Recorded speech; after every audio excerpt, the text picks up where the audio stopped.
Muito bem, estamos de volta aqui com o Sisocast, hoje numa edição especial, recebendo figuras ilustres aqui conosco para compartilhar informações ligadas à tecnologia e principalmente cibersegurança.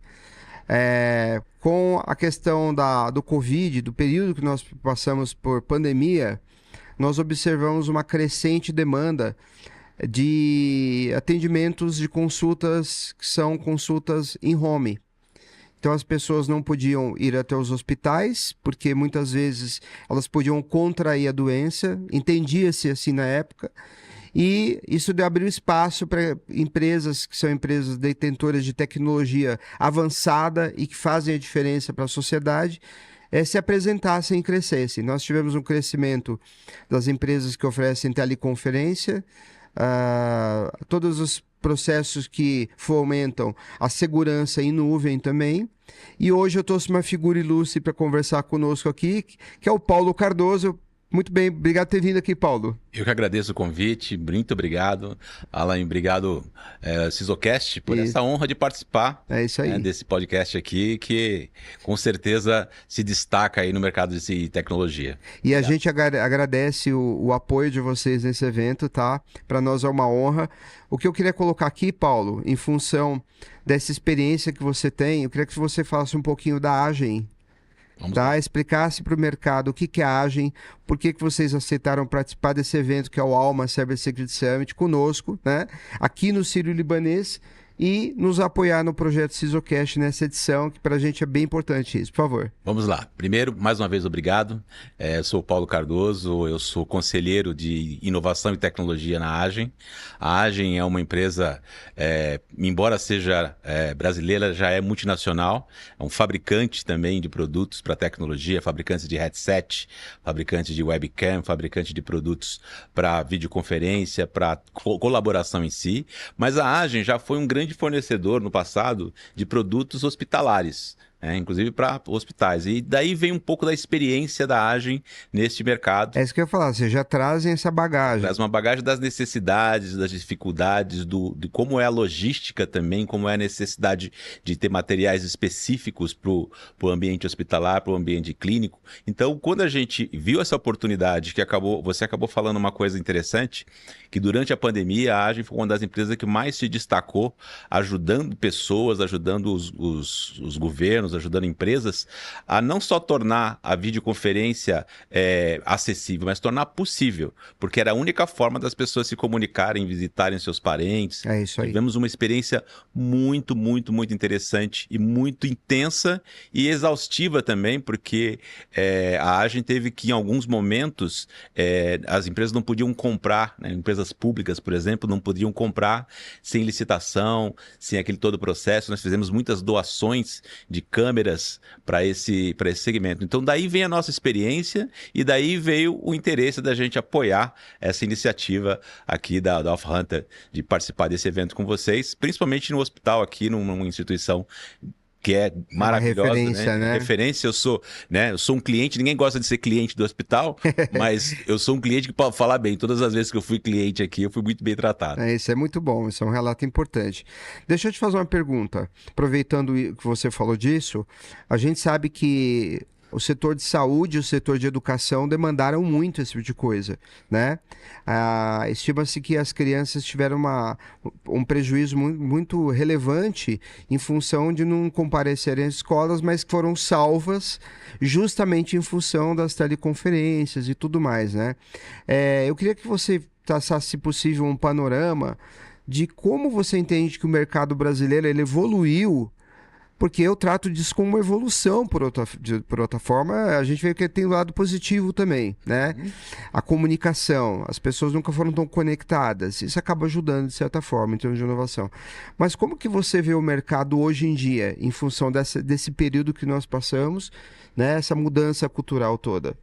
Deixa eu te contar o que aconteceu também durante a pandemia, porque a gente participou disso in-house, dentro do olho do furacão. De uma hora para outra, década, a educação à distância ela deixou de ser um item que antes era usado somente para profissionalização, né? Você fazia o EAD, mas era muito mais profissionalizante. Isso. E ela passou a ser para o ensino básico, para o ensino médico, até alguns casos para o ensino infantil, Sim. né? Então, o que aconteceu ali, nós tivemos que, de um dia para a noite, preparar ambientes, preparar salas, preparar câmeras, preparar microfonia, preparar a parte de áudio, para que aquilo fosse possível o professor conseguir transmitir para os alunos em casa, né, o conteúdo que ele daria presencialmente. Mas o que a gente observou é que do lado dos alunos, esta barreira era muito pequena, porque eles já estavam muito mais habituados, né, os alunos hoje, dessa geração que nós vivemos hoje, eles já são integrados na comunicação, já são integrados na colaboração entre si, eles já faziam Skype, já faziam grupinhos de WhatsApp, já faziam tudo. A nossa barreira, o que a gente teve que trabalhar muito, foi exatamente do outro lado, do docente, do professor. Ele teve que se reinventar para fazer uma aula que não era presencial. Coisa, né? Como que o professor sabe que o aluno está prestando atenção, né, se ele está remotamente? Como que ele repreende o aluno, né, para prestar atenção? Ou como é que ele explica, como é que ele interage com o aluno? Então isso foi um desafio muito grande, que eu acho que não só os alunos conseguiram avançar nesse tipo de aprendizado e também entender que eles podem aprender várias coisas ao mesmo tempo durante o dia, né? Depois da aula, ele pode terminar a aula normal e depois começar um curso de inglês, começar um curso profissionalizante, começar um curso de empreendedorismo, né? Que foi onde cresceu bastante o empreendedorismo. É isso aí. Mas também o professor, ele aprendeu a trabalhar remotamente, a entrar nesse mundo digital. Então a gente viveu esse momento e viu que a evolução foi gigantesca. Alguns professores realmente não se adaptaram, né? A gente sabe disso. E o que aconteceu depois foi o híbrido, né? Metade na classe, metade em casa. Então isso foi um desafio para todo mundo. Eu acho que foi um grande aprendizado, um grande salto de comportamento de aprendizado e, obviamente, dos fabricantes de tecnologia terem que também evangelizar esses clientes a utilizar essa tecnologia. Então era uma responsabilidade tripla, né? Com certeza. E você está falando isso, eu estou pensando aqui, né? O que muitos professores, e aqui o IEP, por exemplo, é um instituto de ensino e pesquisa do Círio, né?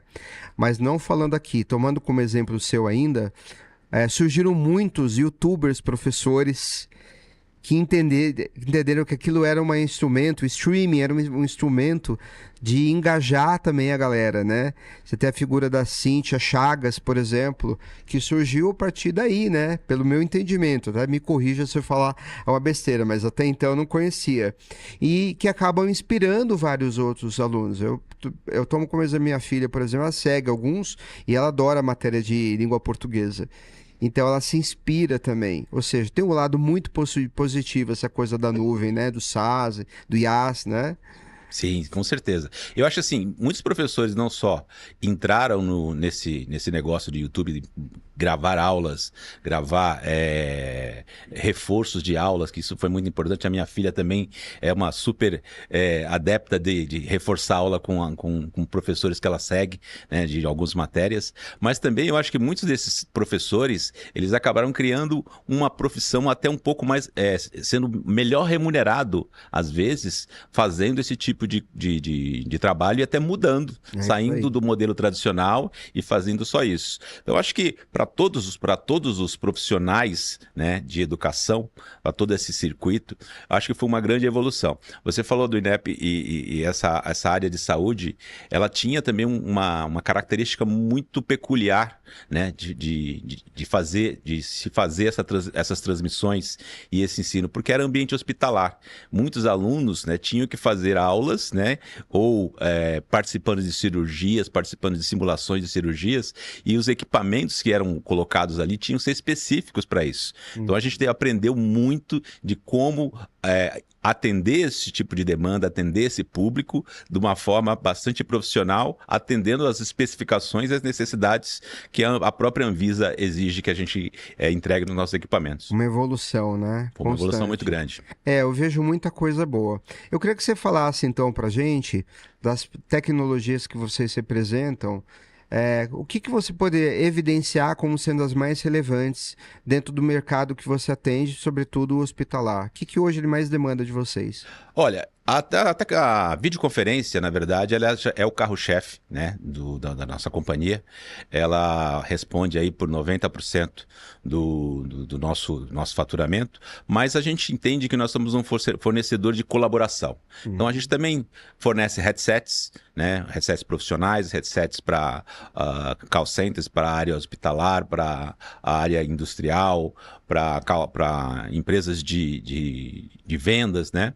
E principalmente o mercado governamental. Então nós atendemos o mercado governamental de uma forma 360. As tecnologias de videoconferência nos levaram para dentro dos hospitais com a telemedicina.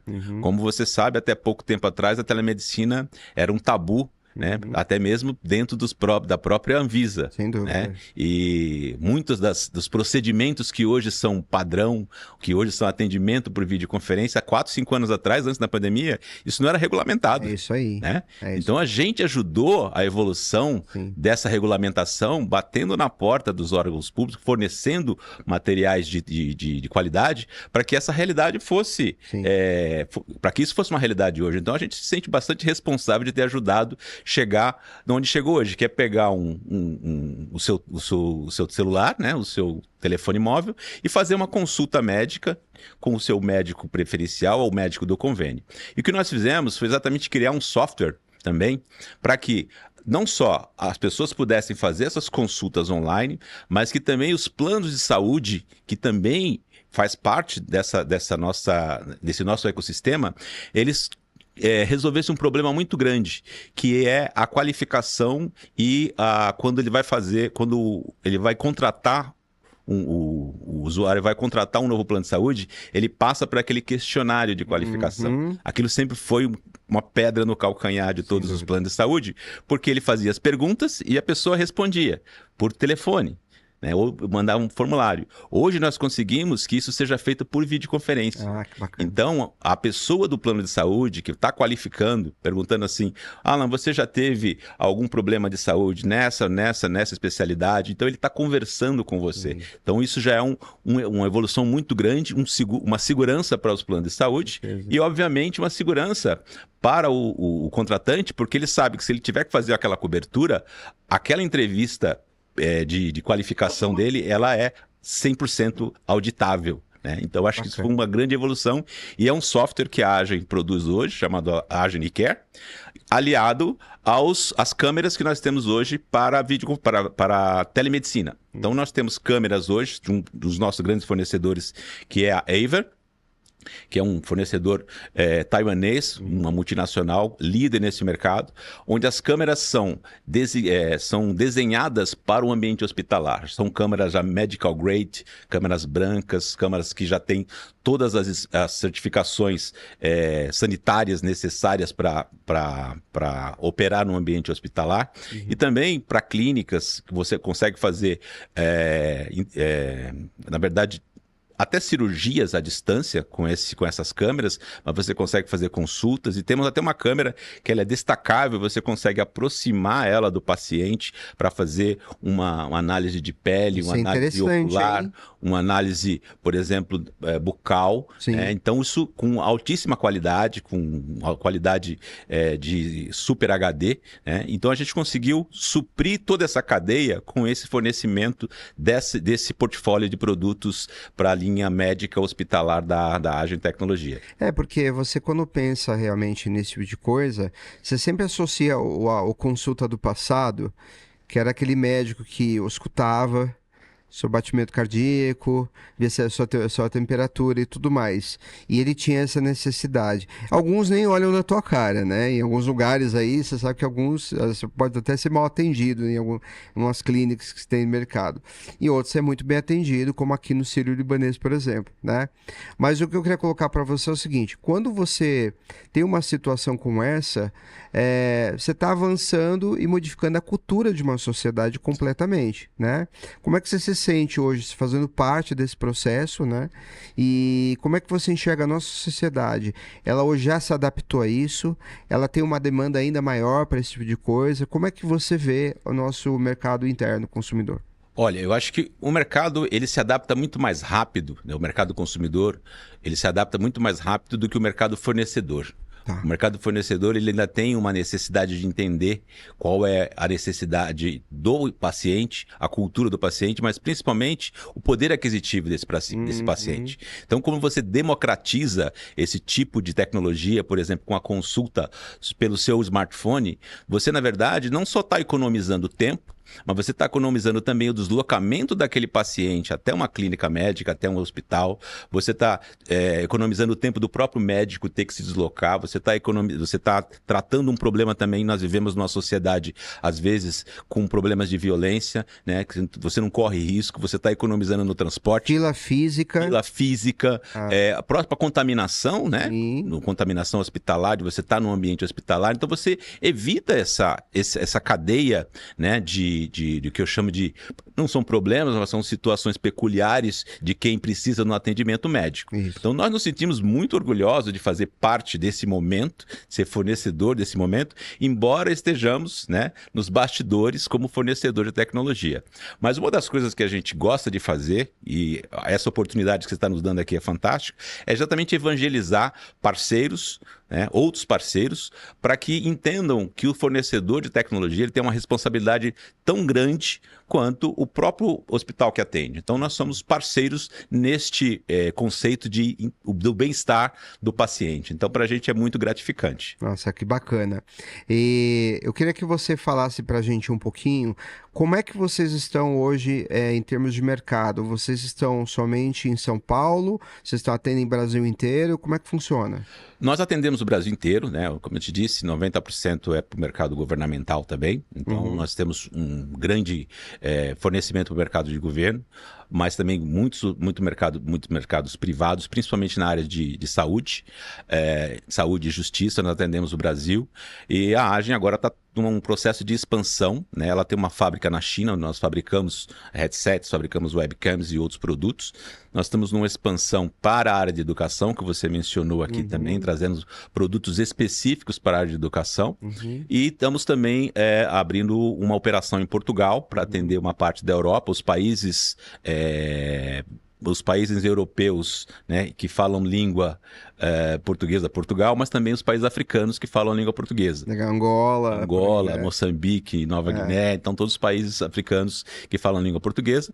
Vamos atender também a América Latina e o México. Então nós estamos num processo agora de internacionalização e crescimento aí para esses grandes mercados. Que bacana, parabéns. Você falou uma coisa de educação e aí eu só queria que você me corrigisse se eu tiver com o pensamento errado, né? E educação também é um ponto bem relevante. Eu acho que educação e saúde são os temas mais importantes, na minha opinião. A gente pega uma criança que mora muito longe dos grandes centros e ela precisa se deslocar e não consegue, ou pela questão financeira, ou por ela ser de uma região muito realmente assim, difícil acesso. Mas aí eu fico numa balança de entender assim, uma sua solução ela ajudaria muito.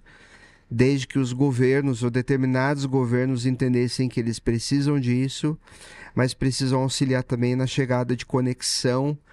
Como é que você tem visto o mercado em relação a isso, hein? Olha, eu acho que existe uma responsabilidade do governo, sem dúvida, né, de prover essa infraestrutura, né? Mas também existe uma responsabilidade muito grande das empresas de telecomunicações de destinar parte dos seus lucros para esse terceiro setor, para essa camada da sociedade que não tem a capacidade de pagar o mesmo plano de celular, o mesmo plano 5G que outras pessoas têm. Então, o valor que uma pessoa rica paga num celular é o mesmo que uma pessoa paga num plano. Então, não tem a diferenciação. Se essas duas entidades, governo e iniciativa privada das telecomunicações, se juntassem, criassem programas de incentivo, programas de internet gratuita para essas comunidades, né? Até mesmo como alguns equipamentos que já fornecem internet via satélite para comunidades carentes, isso ia fazer muita diferença. Ia na verdade, suprir um problema que eu chamo de inclusão digital de fato. Isso. Porque não adianta, celular que todo mundo tem. O problema agora é você ter uma conexão de qualidade. É isso né? aí. Porque até mesmo na pandemia, o problema não era as pessoas terem celular, eles não tinham chip, não tinham crédito, não tinha saldo. Né? Então faltou, acho que um pouco ou foi uma experiência ou uma oportunidade para essas empresas de telecomunicações, empresas de internet, de entenderem que este terceiro setor, essas comunidades carentes, são consumidores também de não só de internet, mas de tudo. De tudo. Então eu acho que é uma responsabilidade de dois lados, tanto do governo, mas também da iniciativa privada, que com certeza se destinar parte mínima dos lucros que ela tem com investimentos nesse setor, eles vão crescer e se diferenciar muito no mercado. Com certeza. Você sabe que eu lembro uma vez que eu fui para Portugal, fui para Cascais, na boca do inferno lá. E eu me recordo que na época, como eu fui a trabalho, eu fui sozinho. E aí eu fiz questão de conhecer. Sentei lá na frente do mar, nas pedras, catei o celular para ligar para minha família para mostrar que eu estava encantado com aquela visão que nós tínhamos lá, encantado. E a internet fluindo, que era uma beleza assim, um negócio maravilhoso. E aí eu fico realmente me questionando, eu tenho o hábito de ficar me questionando sobre as coisas, né? E aí você já colocou a situação, mas como é que você vê hoje o Brasil se comparado? Vamos fazer um baseline do que era e como está. Você acha que o Brasil melhorou a qualidade através do 5G? Você acha que o 5G está tendo algum alcance, de fato, substancial? Vamos tirar as grandes metrópoles. Vamos falar de Brasil mesmo, né?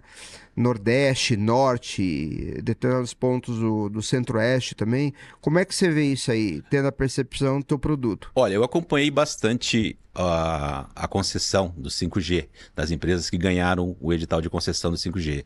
E eu acho que um dos pontos que foram colocados lá, a exigência, que os ganhadores dessa concessão, eles atendessem parte dessas áreas que tinham infraestrutura carente, foi fundamental para permitir que mesmo pessoas no interior do Brasil não está perfeito e não é perfeito em nenhuma parte do mundo.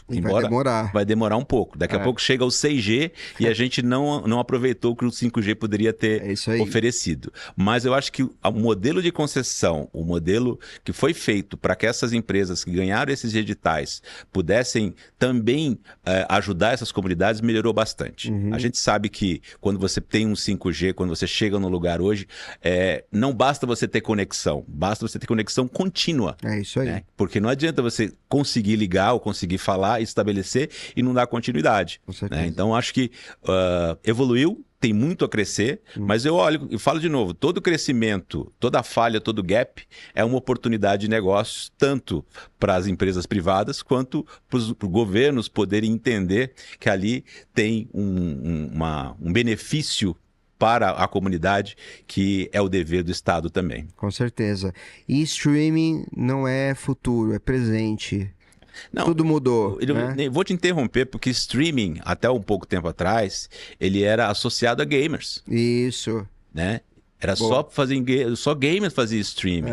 E aí a gente está vendo que streaming é um business, é um negócio. Mas o streaming também, ele é uma plataforma de educação, se a gente parar para pensar. Com certeza. Né? E muitas coisas assim, o que você faz? Eu faço streaming. O que você faz? Eu faço podcast. Podcast também era não marginalizado, né? Mas ele era uma categoria, né? E dá trabalho, viu, Paulinho? Eu sei que dá trabalho. Eu sei, né? Mas muitos pais, muitos tutores, pessoas responsáveis hoje olham para essas plataformas de uma forma muito menos discriminatória, como uma ferramenta de educação. E o que eu julgo fundamental, né? Conhecimento. É isso aí. Porque não adianta a gente pensar que o conhecimento vai ser como na nossa época, que você ia na biblioteca e adquiria livros, a Barça ia pegar... Não, hoje é muito mais dinâmico. Hoje você vai ter o conhecimento específico daquilo que você quer, mas se você faz uma pesquisa na internet e só lê aquilo, a memorização é muito diferente de quando você ouve alguém falando sobre aquilo. Sem dúvida. Quando você ouve duas pessoas debatendo sobre aquilo. Então eu acho que essa plataforma aqui, ela veio para ficar, vai evoluir muito, eu sei que dá trabalho, e sei também da importância de pessoas e empresários e empreendedores como você, que apostou nisso aqui, está fazendo história e nos ajudando a fazer história nesse mercado de tecnologia. E a gente tem uma missão, que é uma missão de levar informação para o público leigo também. A gente quis sair um pouquinho dessa nossa bolha, que é o nosso mercado de segurança, que todo mundo conhece e se atualiza, mas a grande sociedade não. E é importante que a sociedade se atente aos perigos que a gente vive aqui, né?